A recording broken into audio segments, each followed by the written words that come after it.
Mesdames et messieurs, chers soignants, chers chercheurs, chers patients, chers proches aidants, il y a 5 ans, nous avons fait un choix clair, celui de placer la lutte contre les cancers au cœur de notre projet collectif. En lançant la stratégie décennale 2021-2030, nous avons affirmé une ambition simple, forte, qui était de faire reculer durablement le cancer en France. Nous sommes aujourd'hui à mi-parcours et je suis fier de voir les progrès accomplis. Je pense notamment à la baisse continue du tabagisme quotidien qui est passé de 25% en 2021 à 18% en 2024, aux avancées que nous avons pu faire ensemble sur la vaccination HPV, avec des résultats rapides et mesurables en matière de couverture vaccinale, passant chez les filles de 15 ans de 44% en 2021 à 58% en 2024, ce qui fait une augmentation de presque 14 points. Et je pourrais comme ça citer d'autres exemples sur tous ces sujets, comme dans tant de domaines de la lutte contre les cancers, nous sommes tous ensemble déterminés à aller encore plus loin. Ça va dans le bon sens, mais il ne faut pas lâcher cet effort, il faut le renforcer, et on le voit bien, ce que nous étions donnés comme feuille de route, pour la première fois d'avoir une stratégie sur 10 ans, de tenir l'effort, d'améliorer la prévention, est clé. La feuille de route 2026-2030, présentée aujourd'hui, marque une étape décisive. Elle ne change pas de cap, c'est ce qu'on s'était dit, on garde le pas décennal. Mais nous accélérons, nous consolidons ce qui fonctionne, nous corrigeons ce qui doit l'être et nous ouvrons de nouvelles perspectives. Cette feuille de route définit un cadre d'action pour les 5 prochaines années afin d'amplifier les résultats, d'innover encore davantage, de protéger mieux. Les 5 années qui sont devant nous doivent nous permettre de faire tous ensemble la différence. Cette feuille de route est d'abord tournée vers l'avenir. Elle est pensée pour nos enfants, pour les générations qui grandissent, pour celles qui viendront. Elle traduit une conviction profonde. La meilleure médecine est celle qui évite la maladie. C'est pourquoi nous voulons bâtir une véritable génération prévention. Protéger les plus jeunes, c'est agir dès aujourd'hui. Renforcer la lutte contre le tabac avec un objectif clair, une première génération sans tabac à l'horizon 2032. Renforcer la vaccination contre les papillomavirus pour qu'elle devienne un réflexe de protection. Beaucoup nous ont inspirés, comme l'Australie et d'autres, pour mieux prévenir et éradiquer le cancer du col de l'utérus. On doit pour ça atteindre 80% de couverture vaccinale d'ici 2030. C'est l'objectif à retenir. Agir également sur les addictions, sur l'alcool, sur les expositions évitables. Au fond, prévenir, c'est donner à chacun les moyens de rester en bonne santé, nous le savons, le plus longtemps possible. C'est vraiment la première priorité de ces 5 ans à venir. La deuxième priorité, c'est dépister plus et mieux. Le dépistage, on le sait, c'est la clé de la guérison, des traitements moins lourds qui laissent moins de séquelles parce que la prise en charge est plus précoce.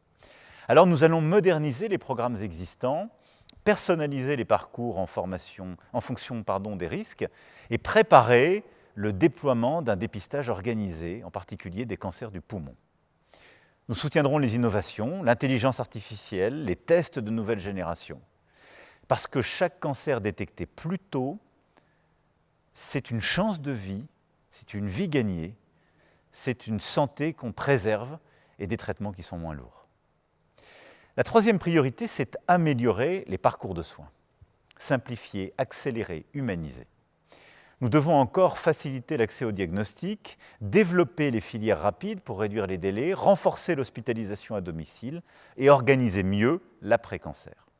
Notre objectif est clair, c'est que chaque patient soit accompagné à chaque étape, dans le soin comme dans la vie. Et là aussi, parce que se soigner, c'est continuer à vivre, à travailler, à se projeter. Ça fait, on le sait, partie du traitement, de la réussite, et c'est aussi la meilleure manière pour les patients de vivre leur cancer et de triompher, pour les proches aidants d'avoir la meilleure vie possible, et pour toute la communauté des soignants. La quatrième priorité, c'est incarner le service public du cancer, un service public visible, accessible, protecteur. Nous créerons un guichet unique numérique pour guider les patients et leurs proches. Nous améliorerons la transparence des données avec la création du registre national des cancers qui permettra de mieux comprendre pour mieux lutter contre la maladie. Et nous renforcerons les droits des aidants. Nous voulons que chacun, où qu'il vive, sache où s'adresser, comprenne ses droits et se sente soutenu. Enfin, la cinquième et dernière priorité, c'est de libérer toute la force de la recherche. La France est une grande nation scientifique, c'est notre fierté. Vous êtes beaucoup là pour le porter. Et je suis toujours admiratif de ce que vous faites. Et que ce soit dans vos laboratoires, dans nos hôpitaux, dans les unités mixtes, que ce soit dans les grands centres de lutte contre le cancer qui sont une fierté du modèle français, que ce soit aussi dans les postes d'excellence et ces clusters que nous avons mis en place et qui sont soutenus par France 2030. La recherche sera encore davantage soutenue dans cette période de 2026-2030 et nous investirons massivement dans la recherche en cancérologie, dans la recherche sur les cancers de l'enfant, dans la médecine personnalisée, dans la génomique, dans l'intelligence artificielle. L'objectif est aussi de simplifier l'accès aux essais cliniques, de faire de l'innovation un accélérateur de guérison. Et ce, parce que la science est notre meilleur allié et l'espoir le plus concret. Cette feuille de route fait aussi un choix fort, c'est de ne laisser personne de côté. Les personnes en situation de handicap, les jeunes, les actifs, nos compatriotes ultramarins, les personnes âgées seront aussi au cœur de nos actions, avec à chaque fois une adaptation pour elles. C'est d'ailleurs le sens même de la République, savoir nous adapter à la réalité de chacun pour garantir les mêmes chances effectives pour tous face à la maladie. Mesdames et messieurs, avec plus de 1,7 milliard d'euros investis sur 5 ans, cette feuille de route dessine une France plus préventive, plus innovante, plus solidaire. Une France qui protège, qui soigne, qui prépare l'avenir et qui anticipe ses défis démographiques et technologiques. Une France qui continuera de jouer un rôle d'accélérateur de progrès à l'échelle aussi européenne et internationale, en participant activement aux travaux du Centre international de recherche sur le cancer, créé il y a 60 ans à Lyon. La lutte contre le cancer a toujours été à l'avant-garde pour transformer notre système de santé, pour améliorer la qualité des soins. Nous le savons ô combien, c'est un combat collectif, mais un formidable moteur de progrès médical, scientifique, humain. Et ce progrès, nous le construisons ensemble. Et c'est pourquoi je veux aussi redire ici ma reconnaissance et mon respect pour tous ceux qui s'engagent chaque jour sur le terrain dans ce combat.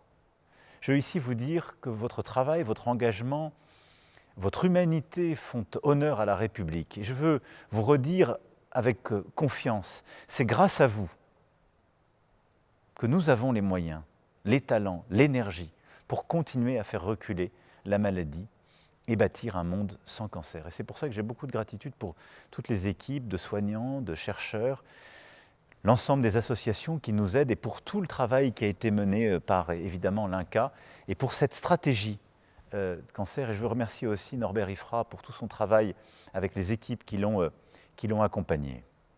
Pour les malades d'aujourd'hui, pour leurs proches, pour les générations de demain, pour nous tous, un immense merci et vous pouvez compter sur mon soutien plein et entier. Je suis à vos côtés comme je l'étais hier et je le serai demain. Vive la République et vive la France.